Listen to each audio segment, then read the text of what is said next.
All right.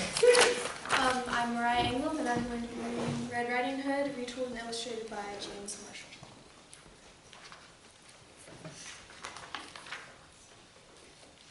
A long time ago, in a simple cottage beside the deep, dark woods, there lived a pretty child called Red Riding Hood. She was kind and considerate, and everybody loved her.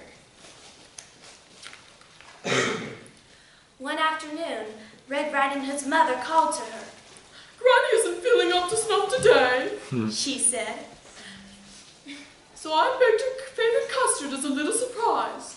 Be a good girl and take it to her now, will you?" Red Riding Hood was delighted. She loved going to Granny's, even though it meant crossing the deep, dark woods. When the custard had cooled, Red Riding Hood's mother wrapped it up and put it in a basket. "Now whatever you do," she said, "go straight to Granny's house. Do not tarry, do not speak to any strangers." "Yes, Mama," said Red Riding Hood. Before long, she was in the deepest part of the woods. "Ooh," she said, "this is scary." Suddenly, a large wolf appeared. "Good afternoon, my dear," he said. "Care to stop for a little chat?" "Ooh, gracious me," said Red Riding Hood. "Mama told me not to speak to any strangers." But the wolf had such charming manners. "And where are you going, sweet thing?" said the wolf. "Well, I'm on my way to visit Granny, who lives in the pretty yellow house on the other side of the forest. She's feeling poorly, and I'm bringing her a surprise." "You don't say," said the wolf. Just then, he had a delightful idea. "No reason why I can't eat them both," he thought. "Allow me to escort you," said the wolf. "You never know what might be lurking about." "You're too kind," said Red Riding Hood. Beyond the forest, they came to a patch of sunflowers. "Why not pick a few?" suggested the wolf. "Grannies love flowers, you know." But while Red Riding Hood was picking a pretty bouquet, the clever wolf hurried on ahead to Granny's house. "Who is it?" called out Granny. "It is I, your delicious, darling granddaughter. The door's unlocked," said Granny. "Surprise!" cried the wolf. Granny was furious at having her reading interrupted. "Get out of here, you horrid thing!" she cried.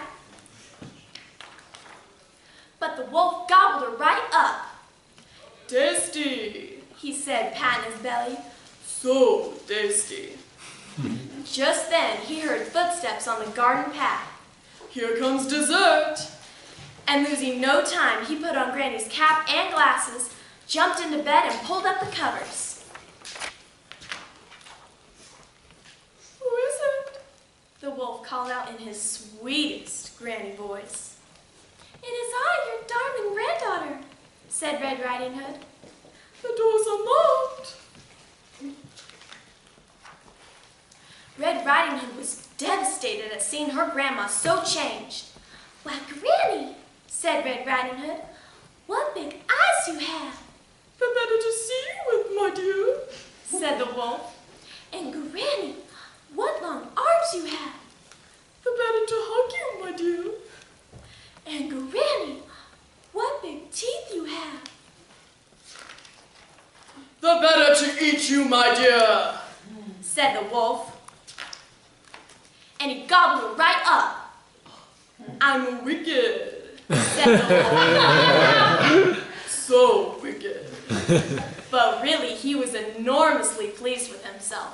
And having enjoyed such a heavy meal, he was soon snoring away.